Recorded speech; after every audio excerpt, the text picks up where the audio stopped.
今天我们来揭开一个关乎日常饮水的惊人谜团。有人说，电热水壶烧出来的开水是癌症水，这让人不寒而栗。难道每天喝的白开水竟悄悄埋藏着致癌陷阱？喝水本应是最平凡不过的健康习惯，何以会和癌症二字扯上关系？更令人费解的是，有医生郑重警告，电热水壶本身其实没问题，但另外有3种水才是真正的夺命符。究竟哪3种水如此可怕？今天就让我们深入探讨，在看似纯净无害的水里隐藏着怎样的健康杀机。其实人类对喝水的安全早有警觉，数千年前我们的祖先就发现生水往往带来疾病，因此学会了煮水烧茶。中国人爱喝热茶热汤，某种程度上也是一种古老的除菌智慧，把水煮滚能减少致病风险。在中世纪的欧洲，由于生水不干净，人们甚至以酒代水，以酒精杀菌。直到近代，自来水处理技术发展，才让大部分人喝上了安全的饮用水。然而，烧开水这个传统在许多地区仍然保留，一壶滚烫的开水象征着纯净与健康。但也正因如此，当有人听到开水有毒的说法时，才会格外震惊。首先，我们得查明真相，电热水壶的水真的是癌症水吗？其实，这是一则被夸大的谣言。一些传言指出，不锈钢电水壶在加热时会溶出大量重金属，特别是锰元素，让水毒过塑胶。然而，专家阐明，食品级不锈钢，例如常用的304或316不锈钢，在废水环境下非常稳定，重金属析出量极低，远低于安全标准。即便市面上有些便宜的电水壶采用较次级的不锈钢材料，如含锰较高的200系列，在烧水时锰的溶出量也微乎其微。当然，我们也需要选择合格的产品，尽量选择内胆为304或316不锈钢的电水壶，或使用高硼硅玻璃的电热水壶，来确保材质稳定，无有害物质析出。如果使用塑胶外壳的热水壶，要确认其塑胶为食品级材料，且内有隔层，不直接接触废水。不要用不锈钢电水壶长时间盛放酸性饮品，例如长时间泡醋、煮中药或水果茶，以免酸性物质腐蚀金属表面。只要方法得当，电热水壶的使用是非常安全的。试想，如果电热水壶真是毒水机器，那全世界每天用热水壶泡茶、煮咖啡的亿万人岂不纷纷中毒？事实并非如此。世界卫生组织也从未发布过停止使用电热水壶的警告，这纯属曲解。追根究底，此谣言源于对高温和材质的误解。有研究指出，极高温度和强酸条件下，不锈钢容器可能释出少量金属，但日常烧水远远达不到那种苛刻条件。您或许也听过隔夜水、千滚水会产生亚硝酸盐，进而致癌的说法。其实，一杯水哪怕反复煮开数次，亚硝酸盐含量仍然极低，在安全标准以内。隔夜的开水只要加盖保存，没有落入杂质，一样可以放心饮用。既然如此，电热水壶和白开水本身并没有我们想象的那般可怕。我们真正该担心的，难道另有他物？没错，医生所说的3种夺命符，并非指电水壶，而是指我们日常饮水的一些坏习惯和错误选择。这3种水看似平平无奇，甚至常被认为有益健康，但长期饮用却可能在不知不觉间掏空我们的肝肾，甚至增加癌症风险。别忘了，水是生命之源，但若方式不对，生命之水也可能变成夺命之水。现在就让我们逐一揭晓这3大夺命符。第一道夺命符就是滚烫如火的热水。您也许感到奇怪，热水不就是开水吗？怎会致命？这里说的热水指的是超过某个危险温度的滚烫热饮。2016年，世界卫生组织下属的国际癌症研究机构发布了一项报告，明确将饮用超过摄氏65度的热饮列为可能致癌的风险因素。他们发现，在中国、伊朗、土耳其、南美等喜欢饮热茶、热汤的地区，食道癌的发病率显著偏高。专家推测，罪魁祸首不在茶叶本身，也不在水，而在于温度。想象一下我们的食道内壁，好比娇嫩的皮肤，摄氏6、70度的液体相当烫，经常如此，洗礼、食道会反复烫伤黏膜。虽然每次烫伤可能只是一点红肿不适，但日积月累，黏膜细胞反复受损，修复就有可能走上病变之路。在中国，有早上喝盐茶水，晚上喝烫酒汤的传统地区，也曾被医界发现食道癌多发，比如某些爱喝功夫茶、浓茶且温度极高的习俗人群，罹患食道癌的比例远高于一般人口。从前的医生或许也觉察到端倪，早在20世纪60年代就有研究记录指出，某些喜喝烫茶的地区居民食道癌发病极高。如今科学证实了这一点，热水本身没有毒，但过烫的水却会以热伤人，像隐形的烙铁一样损伤我们的食道。类似的情形在南美洲也被观察到，当地人酷爱饮用极烫的马黛茶，经常是一壶水刚沸腾便蒸入杯中啜饮。结果阿根廷、乌拉圭等国长期饮用烫马黛茶的人群，食道癌发病率同样偏高。无论东方的功夫茶还是西方的马黛茶，只要温度过高，对食道的伤害都没有差别。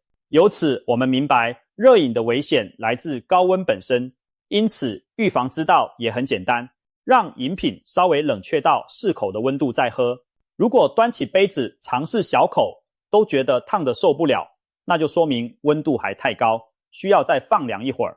根据经验，大约摄氏50到60度以下的热饮才相对安全，这个温度大致就是入口感到温热但不烫口的程度。曾有一位来自北方的老人，每天饭后必喝滚烫的热茶漱口，这样才能去油解腻。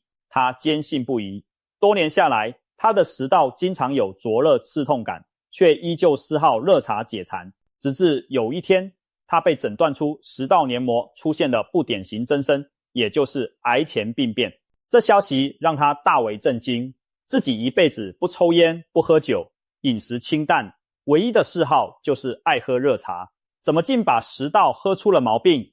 医生这才点破，问题不在茶，而在温度。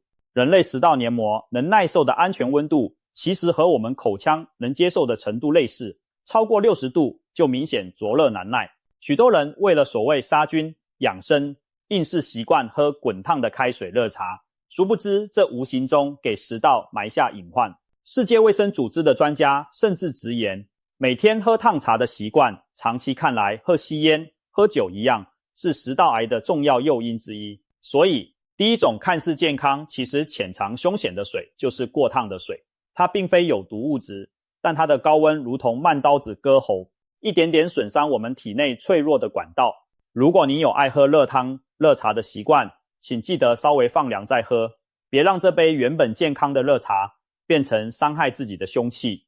爱惜自己和家人的喉咙和食道，就是在预防日后的大隐患。热爱烫饮的习惯看似平常，却暗藏凶险。那么，除了这杯滚烫开水之外，还有什么日常饮品会对健康构成如此严重的威胁呢？答案也许出乎意料，它不是火辣辣的热度，而是甜蜜的滋味。第二道夺命符就是甜蜜诱人的糖水。话说回来，有些人不爱喝热水，反而喜欢喝冰凉甜蜜的饮料解渴。然而，这些清凉可口的饮品背后潜伏着另一种健康危机。这里的糖水指的是各种富含糖分的饮品，汤常见的碳酸饮料、运动饮料、手摇奶茶加糖果汁，甚至一些长辈喜欢自制的蜂蜜水、红糖水，它们喝起来甜滋滋，给人带来能量和快感，因此常被视作爱的体现。父母喜欢给孩子买甜饮料解馋，老一辈爱在煮水时加些冰糖红枣，认为补气养生。但这些充满甜蜜的水，其实可能是慢性毒药，悄悄侵蚀我们的肝脏和代谢系统。让我们看一组发人深省的现象。在过去的几十年间，全球范围内非酒精性脂肪肝的病例数量激增，而病患年龄层也越来越低。什么是非酒精性脂肪肝？简单说，就是不喝酒的人却得了跟酗酒者类似的肝脏脂肪堆积病变。医生们开始追查元凶，发现含糖饮料难辞其咎。20世纪末，含糖饮料开始风靡全球，人们摄入的果糖和蔗糖猛增。果糖在人体内的代谢与葡萄糖不同，它主要在肝脏处理，当您喝下一瓶甜甜的汽水，其中所含的高果糖玉米糖浆会迅速令肝细胞忙碌起来，把多余的糖分转化为脂肪储存。短期看不出端倪，但日复一日，过多的脂肪在肝脏累积，肝细胞被脂肪包围，终于有一天镜检发现肝脏变得肿大油亮，这就是脂肪肝。更严重时，肝细胞发炎坏死，甚至可能进一步发展为肝硬化、肝癌。医界研究显示，从1980年代到2020年代，全球肥胖和脂肪肝的盛行率随着含糖饮料消费的飙升而同步攀升。在中国，城市年轻族群中，脂肪肝已不罕见，许多小胖肝正是爱喝含糖饮料喝出来的。有一句俗语说得好，糖其实是甜蜜的毒药，长期大量喝含糖饮料的人，往往体重上升，腰围变粗，这些都是内脏脂肪堆积的信号。内脏脂肪过多会影响肝脏正常运作，也易引发胰岛素抵抗，进一步导向第二型糖尿病。糖尿病又会损害肾脏、小血管和神经，可谓牵一发动全身。想想看，一杯杯珍珠奶茶、可乐、果汁看似平常，实则每一口都在偷偷加重肝的负担。更可怕的是，这些伤害在初期往往毫无感觉。你不会喝完一罐可乐就肝疼，也不会因一杯奶茶立刻昏倒。然而，肝脏就是这样一个哑巴脏器，有难言之隐却默默承受。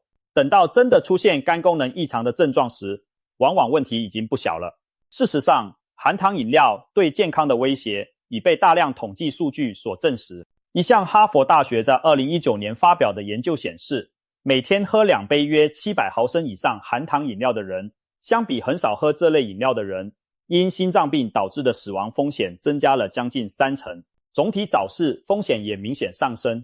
在中国，流行病学资料指出，过去30年间，因过量饮用含糖饮料相关的死亡人数增长了近1倍。可见，含糖饮料带来的慢性伤害并非耸人听闻，而是真实发生在我们身边的健康隐患。值得一提的是，糖对大脑有着强烈的愉悦刺激效应。当我们吃甜食、喝甜饮时，大脑会分泌多巴胺，让我们感到快乐。这种机制在某种程度上和成瘾行为相似，所以有人戏称糖上瘾是真实存在的。正因为如此，含糖饮料喝起来令人一杯接一杯，很难适可而止。我们往往不知不觉摄入过量的糖分。世界卫生组织建议，成年人每天添加糖摄入量最好控制在总热量的 5% 以内，也就是以一般成年人每日所需热量计算，不超过25克的糖。一罐355毫升的可乐就含有约40克糖，一杯手摇奶茶更高达数十克。超量的糖转化为脂肪，除了造成脂肪肝，还会升高血脂，诱发高尿酸。高尿酸是肾脏的隐形杀手，尿酸盐长期高企会沉积在肾脏，导致肾结石甚至痛风发作。由此可见，甜饮料不仅伤肝，还通过代谢紊乱间接伤肾。一位美国男子酷爱冰红茶饮料，竟每天喝下超过16杯约4公升的浓煮冰茶。多年这样的习惯后，他突发肾衰竭被送医。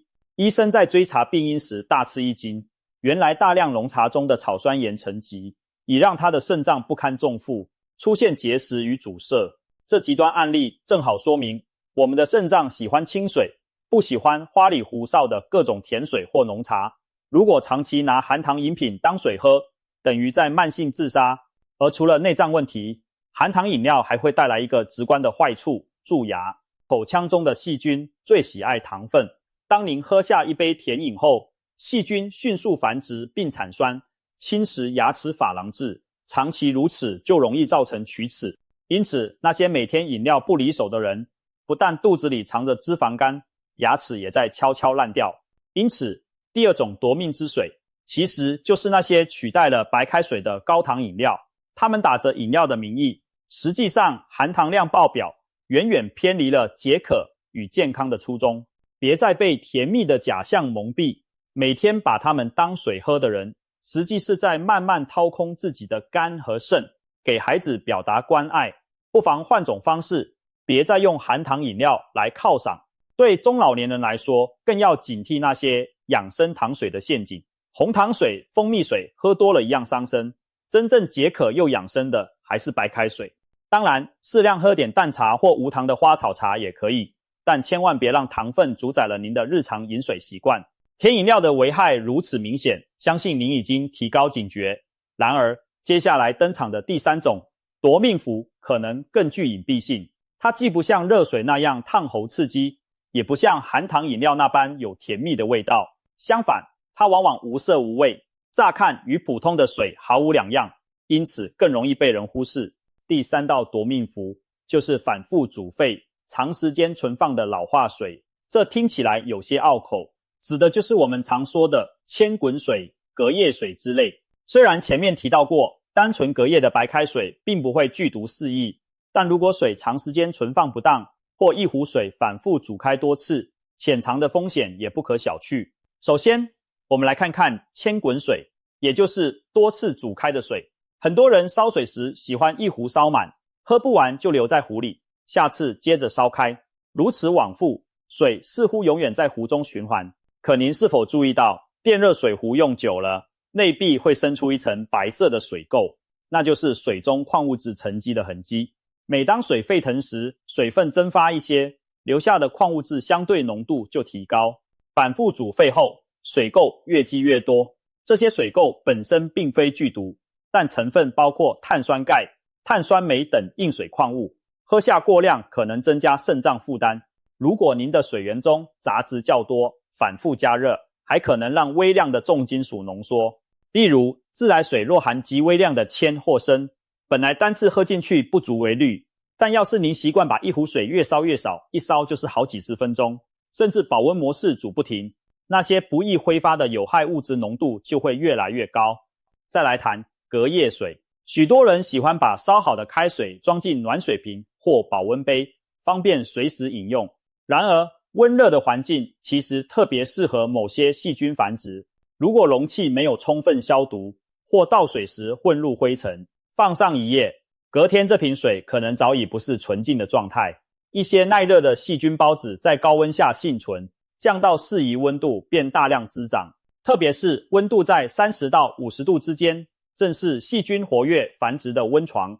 如果您的保温瓶不勤洗，内壁的残留杂质、茶渍会给细菌提供养分。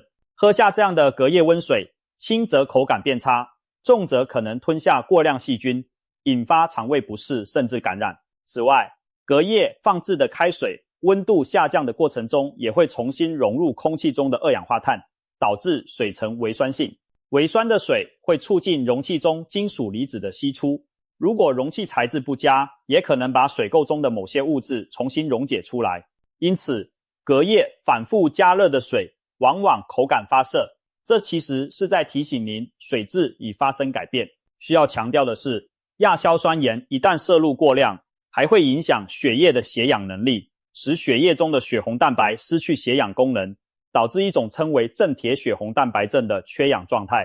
婴幼儿对此尤其敏感，因此更要确保孩子喝到的是新鲜干净的开水。亚硝酸盐在胃中遇到胺类物质，也就是食物蛋白质分解后的含氮化合物，可能形成亚硝胺，而亚硝胺是明确的致癌物。当我们饮用隔夜水或千滚水，虽不至于立刻中毒，但长期以往，这种饮水习惯可能让我们摄入更多亚硝酸盐。举个例子，有人喜欢用电热水壶一直保温着半壶水，渴了随时倒。这半壶水或许在保温状态下反复加热了10几个小时，期间外界的细菌陆续进入，水分蒸发浓缩，亚硝酸盐缓慢累积。一杯看似无色无味的温水，可能已经不是最初烧开时的化学组成。一位肾科医生朋友透露，他接诊过一些肾结石患者，发现他们共同点是平时很少喝新鲜的水，反而爱喝保温瓶里反复加热的陈水。为什么？可能因为这类水中矿物质浓度更高，再加上喝水量不足，导致尿液浓缩，久而久之就给肾脏结石创造了条件。其实光是水源本身的污染就足以致病，而与煮不煮沸无关。在一些工业污染区域，地下水被重金属严重污染，居民多年饮用后出现各种慢性中毒症状和癌症。例如，台湾早年曾有乌角病流行，元凶就是井水中的砷含量超标，长期饮用导致末梢血管病变，以致坏疽，甚至诱发膀胱癌、皮肤癌。又比如日本的水俣病事件，工厂排污使水体积累高浓度汞，当地居民喝了含汞的水中毒。这些极端案例告诉我们，确保饮水安全最根本的还是要保障水源干净无污染。然而普通家庭能做的有限，因此我们更应该注意日常那些可以管控的饮水细节。因此第三种夺命之水就是那些反复煮沸或长期滞留的水。这老化的水不一定直接致癌中毒，但长远看对健康无益。它或许夹带着浓缩的无机盐和重金属，增加肾的负担，也可能有微生物滋生，干扰胃肠健康，甚至带着一丝亚硝酸盐的小尾巴在体内积少成多。聪明的做法是每天烧当天要喝的水，避免水在壶中过夜或多次翻滚。保温瓶里的水最好一天一换，并定期清洗瓶子，防止水垢和细菌重生。如果担心水源品质，可以用滤水器净化后再煮开，这样即便煮沸多次，也不至于积累过多杂质。还有一个小技巧提醒您，千滚水因为溶解氧含量低，喝起来口感不佳。您若发现水喝起来怪怪的，不妨倒掉重烧，别舍不得。此外，提一句，电热水壶用久了，一定要记得定期清洗水垢，可以每隔1-2周用稀释的白醋或柠檬汁浸泡壶内壁，再刷洗干净，防止水垢太厚影响水质。若发现壶底水垢斑斑且难以清除，可能就该考虑更换新的水壶了。毕竟壶内的清洁也直接关系水的品质。另外，有些人误以为早晨空腹喝一杯淡盐水可以清肠排毒，这其实是一个养生误区。睡醒时，人体正处于缺水状态，需要的是清水来滋润细胞，而不是额外摄入盐分。空腹灌盐水不但起不到排毒功效，反而可能刺激胃黏膜并升高血压。对于中老年人和肾功能不好的人来说，清晨喝盐水更是百害无一利，应当避免。最后再谈谈日常喝水的种类选择。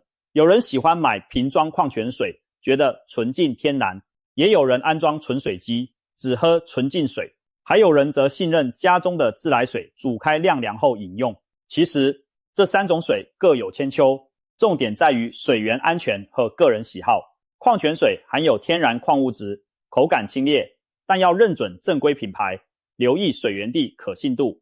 纯净水经过反渗透等技术处理，几乎不含任何杂质，适合用来冲泡婴儿奶粉等对水质要求高的用途。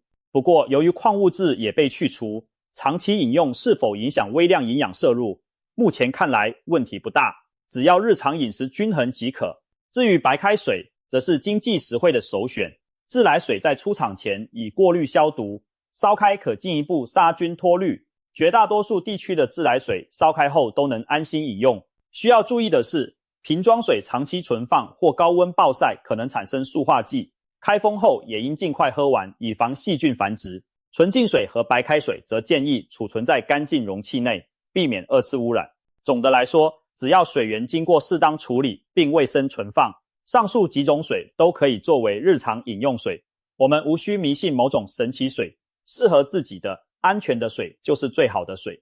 当今各种打着排毒养生旗号的饮水偏方五花八门，比如饭前喝芦荟水减肥，睡前喝醋水降脂等等。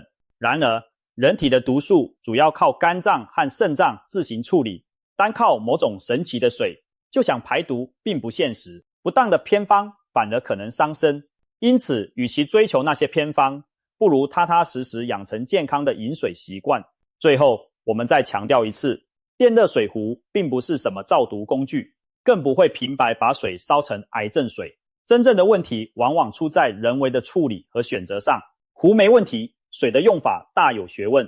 请您记住，别用滚烫开水灼伤自己的食道，别用含糖饮料代替日常喝水，更别让水在壶中变成陈年老水。